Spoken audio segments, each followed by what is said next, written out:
Hello, and welcome to What on Earth, the podcast of the Environmental Investigation Agency, or EIA. Palm oil is a cheap, readily available vegetable oil, and it seems to be just about everywhere you look. You can find it in countless thousands of products, from soaps and cosmetics to foodstuffs. It's also used to manufacture biofuels for vehicles. Unfortunately, its production is also widely linked to human rights abuses and to deforestation and illegal logging on the ancestral lands of indigenous peoples, and in the habitats of endangered orangutans. I'm Paul Newman, EIA's Senior Press and Communications Officer, and today I'm joined by forest campaigner Siobhan Pearce to take a look at some of the problems with palm oil and to assess what progress, if any, is being made to address them. Siobhan, welcome, and thanks for taking the time to share your thoughts with us. Hi, Paul. Thanks a lot for the introduction and for having me today. My pleasure. Perhaps you could start us off with a general overview of palm oil. Where is it primarily produced and in what circumstances? So palm oil is mainly produced in two countries, and those are Indonesia and Malaysia, and they produce around 85% of the global supply.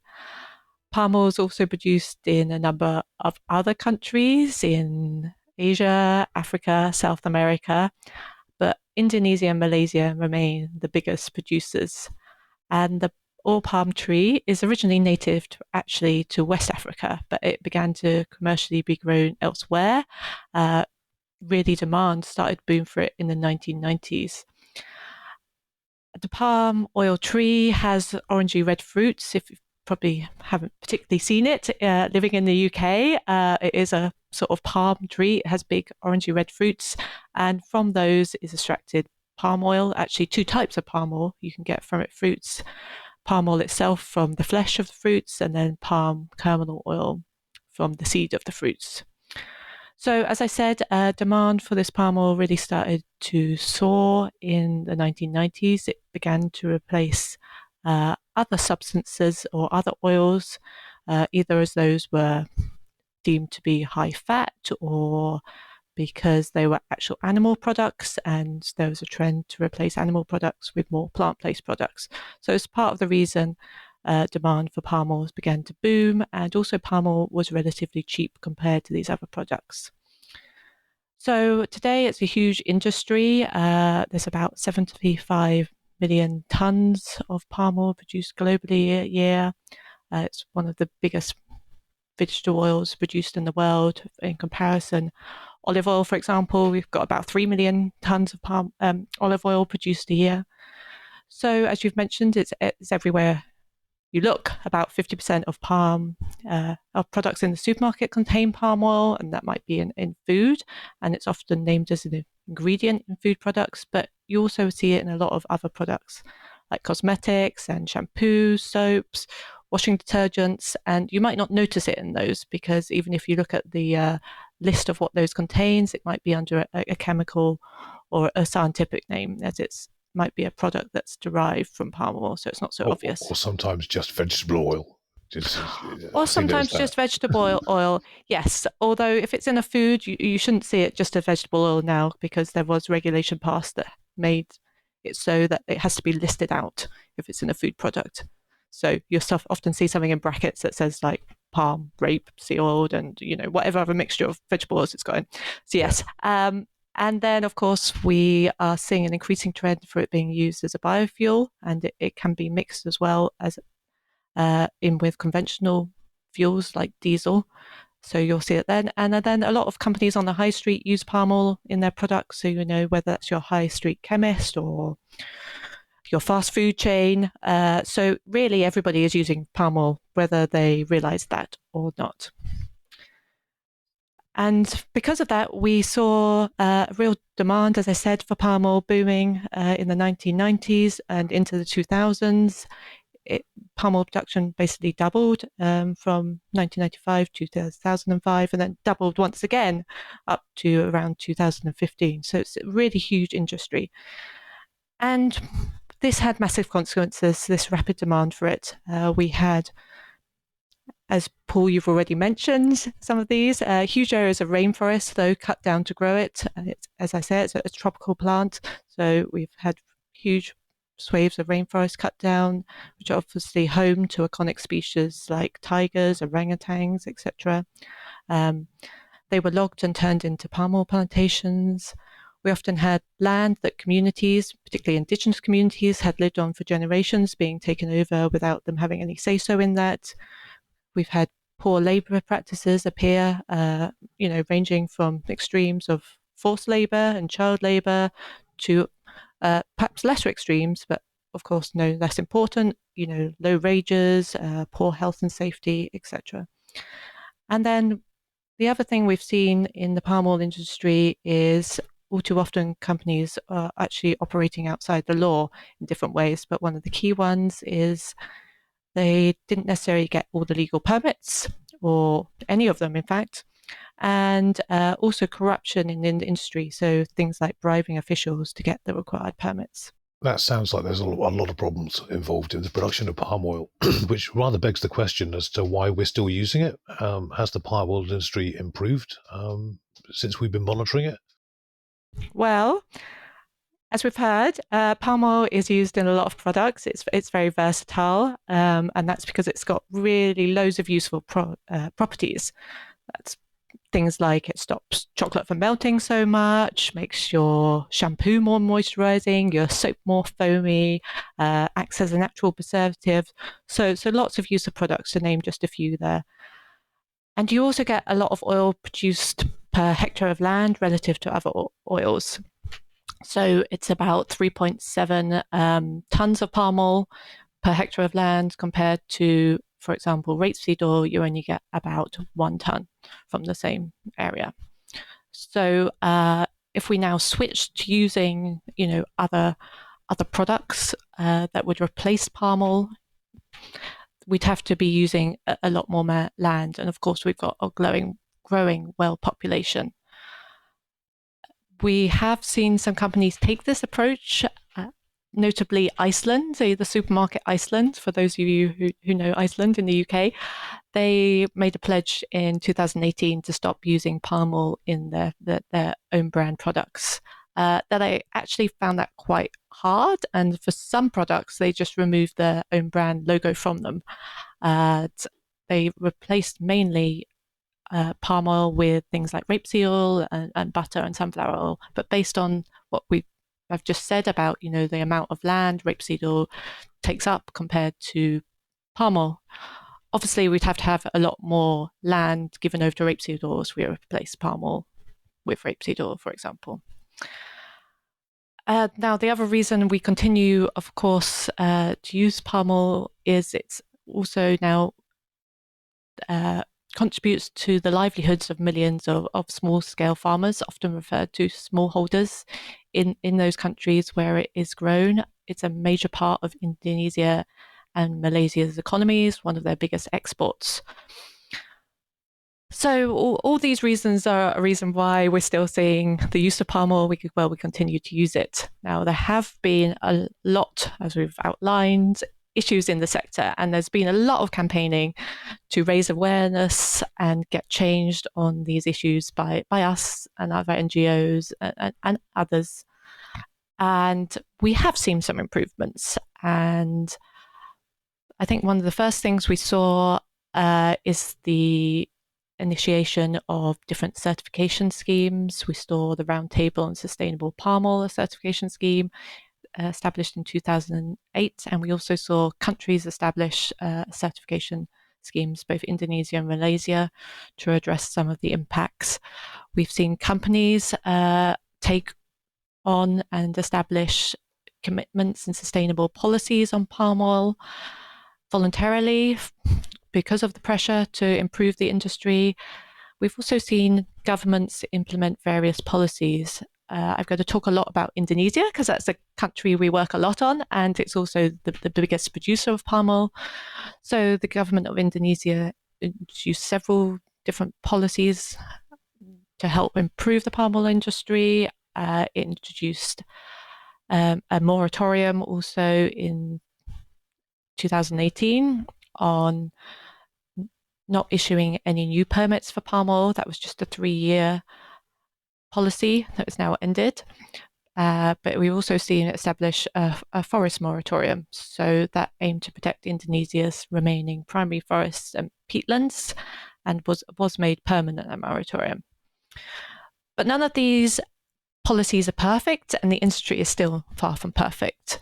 Sustainability commitments by companies are voluntary, so it means, of course, who's holding them to account on them? That's often themselves. Often not all industry players take up such commitments. As I say, they're voluntary. This has also been a problem with the Roundtable on Sustainable Palm Oil. It's a voluntary system. Where we have had the governments have policies in place, like the forest moratorium that the Indonesian government introduced, this hasn't actually protected existing forests in existing palm oil concessions that haven't been cleared. So there's lots of, I guess, caveats and issues still with those policies and programs that have been put into place. Yeah, a lot of devils lurking in the detail, I guess. Exactly, Paul. Well, if we take deforestation specifically, which in this context we mean to be the intentional cutting down of trees and forests to clear land, palm oil production has long been viewed as a major cause of this kind of deforestation. Despite all the attempts to address it you've mentioned, is that still the case nowadays? Are we still seeing huge chunks of primal rainforest leveled to grow cash crops? Well, palm oil has been a big cause of deforestation, but it's certainly less than it was. And to date, this is where we have seen some positive action. So I think Indonesia, this varies based on what the source is, if you're looking at official government data or other various studies that have been done. But roughly, Indonesia has lost about 25 million hectares of forest in the last 20 years or so. Now, that's an area, I think, roughly the size of the UK, so a huge area, and about a third of that is attributable to palm oil, or is thought to be caused by palm oil. But today, it is much less. So at the moment, in the last couple of years, and it's only very recently, we're seeing very high deforestation rates in Indonesia last decade. But in the last couple of years, we have seen the deforestation really reduce, and some estimates now it's down to about 40,000 or between 20 to 40,000 hectares of deforestation for palm oil. And has this been, to some extent, due to the attempts the government has made to regulate itself with things like the forest moratorium and the new licenses moratorium? So, yes. Yeah. To some extent, Paul, yes. I was just going to come on to that, yes. So the reasons why we've seen this decrease are debated, okay? So I would say it would be a mixture of things. I mean, there's been a lot of debate about why we are seeing this reduction. Now, we've got to remember, first of all, there's a lot of palm oil plantations already out there. So we've already seen a lot of deforestation. So we've got a lot of plantations are out there, and we have seen efficiencies and greater production rates in those existing plantations. So that's sort of one minor point that you can make on, why we haven't needed to see so much opening or clearing of new forests to make way for palm oil plantations. But yes, the reasons for this drop in deforestation were partly government policies. You mentioned, we had a moratorium on new palm oil permits, and although that has now expired, we're not seeing new concessions being handed out to the same extent that they used to be. So we haven't got new palm oil concessions coming on board. However, we've still, as I've said, got forest in existing palm oil plantations. Not all the concessions that were previously handed out have been cleared and planted for palm oil. So it's, then a case of why haven't those areas been deforested? Now, it may be there's not demand, and deforestation in the past have been strongly linked to the price of palm oil. So, if you've got an increase in the price per ton of palm oil, you've seen more deforestation. But the other reasons are, we have got signals from the government that it wants to decrease deforestation, even though its policies aren't perfect. We've got company commitments, of course, which we've talked about. A lot of companies committed to no deforestation policies. Not all of them, but starting from 2020. So they've varied by company on when they started those policies and when they applied for. And we've also notably got things like better satellite monitoring. So now anybody from their desk anywhere in the world can track where deforestation is happening in pretty much real time, and then respond to that. There's been a lot of work by NGOs, including ourselves, of contacting companies and campaigning against companies when we see that there's deforestation ongoing. So I think it's really been a mixture of all those different things. Excellent. Other than deforestation, what are the key issues still outstanding? Excuse me, still outstanding in the palm oil sector, and are they being addressed? Obviously, deforestation, as you mentioned, was clearly a primary focus of concern, and efforts have been made to bring that down. But are there still other issues that remain to be taken seriously? There are, unfortunately. As we've already talked about, we have seen that there's been a lot of different issues in the palm oil sector aside from deforestation, on community conflicts, on illegalities, on labour issues, and those still remain in the industry. Some of those, as we already talked about, came about because perhaps the industry wasn't as well regulated as it could have been when it was rapidly expanding.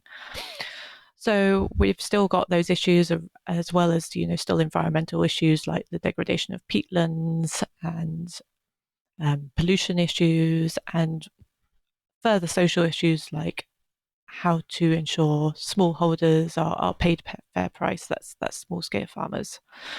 So I say though, while we've got some traction on the deforestation, a lot of the social issues, there's some progress on them, but less progress on them, and progress has definitely been slower. We've already mentioned a couple of things that the Indonesia government has brought in, as the moratoriums on making sure that primary forests are conserved, and also the moratorium on new palm oil permits. But we've also seen the trend from the Indonesian government of deregulation to make it easier for businesses to do business in Indonesia. So notably, we had the omnibus bill brought in by the Indonesia government, and that was enacted in 2020, that changed 78 different laws in Indonesia, hence why it's called the omnibus bill, because it applied to so many different laws. And that removed a number of previously important safeguards, both environmental and social safeguards in the industry, notably allow things like the government to convert forests for national strategic projects like its food estate. That is where it's seeking to increase its food production domestically. And things like companies legally operating in the forest estate or illegally operating without community consent. While they used to be criminal offences, they've now changed to having administrative sanctions as part of the omnibus law. So several different changes, or a lot of different changes to various laws in Indonesia that have knock-on effects for the palm oil industry. Am I right in thinking that the omnibus law was brought in part due to the impact or the anticipated impact of the COVID pandemic? That there were major concerns to shore up their economic robustness, as it were, and to look after their own national industries. Yes, so that's one of the reasons it was passed through quickly, and it was quickly passed into law, was the COVID pandemic. There was a realization that the COVID pandemic was having this effect, and to try and attract more investment to Indonesia. And you mentioned earlier on the Roundtable for Sustainable Palm Oil, or the RSPO, which is the world's leading certification scheme for supposedly guilt-free palm oil. What's the story with them? Has it helped the palm industry at all? Well, the RSPO, as I've ever mentioned, is a voluntary scheme, so it can only hold companies to account to a certain extent. Obviously it can't criminalize companies or fine companies, etc. And our investigations have actually found that it has some pretty major flaws. we have found that the auditors, that's those assessing the companies against the RSPO's rules, have not picked up violations of those rules, or even, in fact, worked with companies to cover up violations. So, in our opinion, it's not really strong enough based on what we've seen and what we've investigated to be credible in making sure that palm oil that is certified under it applies to its rules. And this is very much outlined in our 2 Watchman reports. We've done 2 reports on this. They're both called Who Watches the Watchman, 1 and 2. And I think in that we've got a classic example of this, where we have a company that is a member of the RSPO, First Resources, and one of its subsidiaries hadn't got the consent from the community as it was required to do. Now, in the assessment as part of the RSPO process, this consent was not mentioned. The community in question was not mentioned, and it was said that it had consent, even though the assessors knew they didn't. So it was a complete omittance that there's this conflict with the community, and the community haven't given their consent for the palm oil to operate there, which violated the RSPO's rules. Now, we raised a complaint of this, and it wasn't actually adequately addressed through that complaint, unfortunately. When we came back to look at this in our second Watchman report, we found that the latest assessments didn't mention this community conflict that was still ongoing at all. Now, that's despite it being one of the most high-profile conflicts in Indonesia at the time. There was no mention of the conflict, and in fact, I believe the audit report said they had found no mention in media or RSPO documents. And bear in mind, we had submitted an RSPO complaint on this, so it was quite incredible that this hadn't been picked up. And that particular subsidiary is now certified under the RSPO, and the conflict is so ongoing.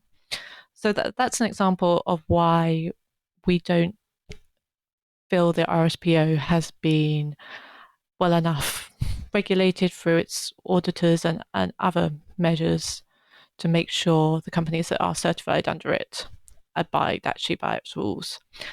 And we also have issues with the RSPO's rules itself.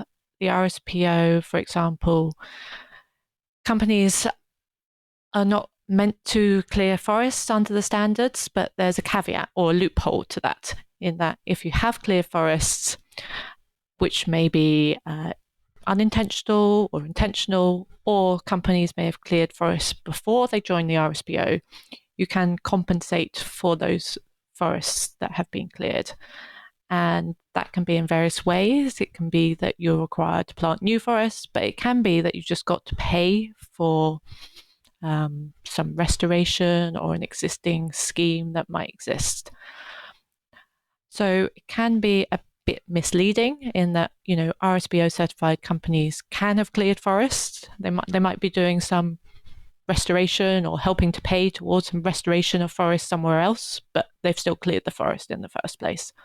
And there's also things like the RSPO operates a mass balance system as one of its systems, which means that palm oil that is certified can be mixed with uncertified palm oil, and that uncertified palm oil can, of course, come from a plantation that doesn't have to apply to any of its rules. And we think that's quite misleading for the consumer, because you can buy something which might have the RSPO logo on. It should say it's mixed, but I don't think consumers often know what that means. So that makes us concerned that the RSPO certification is greenwashing in terms of, what we mean by that is it's misleading on the claims it makes. Well, certainly, if you go to a supermarket and you see something is marked as sustainable, you expect it to be sustainable, not one element of it to be sustainable, and a lot more of it to not be. Exactly. And that probably takes us on to the question of, what do we mean by sustainable palm oil? Which, it's A it's a perfect segue. difficult one. It's a difficult one to answer in some ways, although it's generally what we mean by sustainable palm oil, and I think most people mean by sustainable palm oil is it causes no environmental or social harm.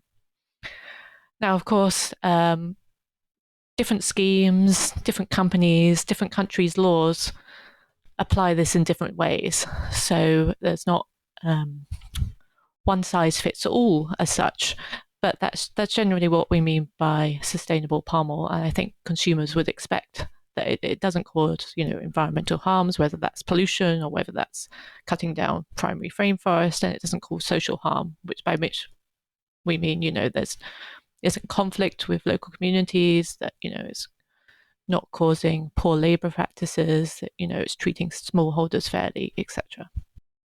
Indeed. I suppose that leads us on naturally to a good question to wrap up with, which is, do you think we're ever going to see properly sustainable palm oil, at least sustainable within the terms that we mean? It's possible. I wouldn't lose hope yet. It's always good to end it on a sick note. um, I mean, as we've seen for deforestation, that we have seen some improvement there. That's not to say that it won't increase again, or so forth. And one of the kind of key things we've been campaigning for at EIA is for both producer and consumer countries to put in better laws and better enforce their existing laws, rather than just relying on voluntary commitments and schemes. We've seen things like the RSPO, a voluntary certification scheme, and a lot of voluntary commitments for companies, but we kind of feel they've gone as far as they maybe can do.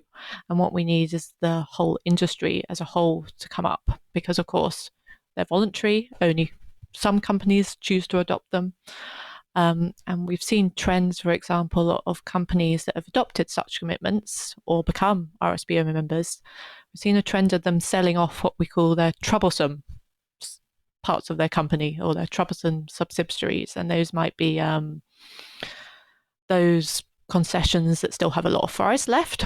So if they're abiding by their commitments, they wouldn't be clearing the forest in those for palm oil, or it might be those with ongoing conflicts, or whatever the issue might be. And we've definitely seen a trend of them being sold off to smaller or less scrupulous companies, or even to shadow companies. And by shadow companies, we mean those companies that have obscure ownership, but they may be linked in some way to another company by family or similar, being involved in their management or otherwise, but it can't be proven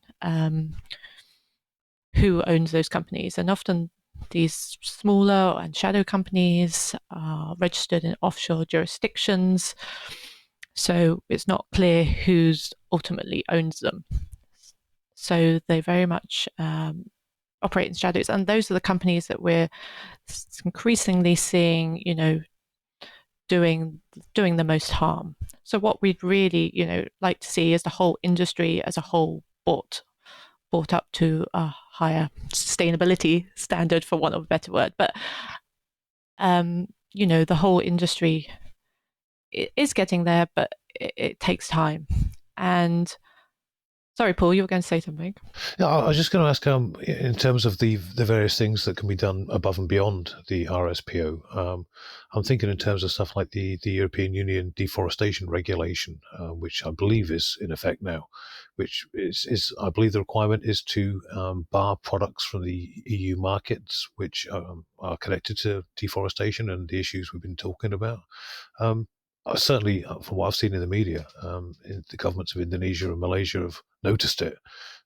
They seem to have begun working with each other as a way to try to address it.